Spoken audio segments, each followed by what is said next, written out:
Chào mừng cả nhà đến với An Coffee nha, nơi bình yên cứ tự nhiên mà nở rộ như hoa vậy đó. An Coffee là thành quả của 20 năm miệt mài vun đắp của đội ngũ Hoa Cảnh Tuấn Anh. Tụi mình muốn mang hết cái đẹp của thiên nhiên, của hoa lá đen với mọi người. Ở đây nè, một góc xanh mát rượi, trốn khỏi phố xá ồn ào, tìm về chút bình yên. Nhưng mà An Coffee không chỉ là một nơi để thư giãn đâu nha.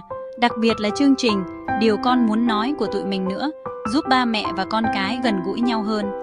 Một không gian để gia đình mình tâm sự, chia sẻ, hiểu nhau hơn. Ghé An Coffee chơi nha cả nhà ơi, một góc thiên nhiên bình yên, nơi mà sự an yên và tình yêu thương đơm hoa kết trái.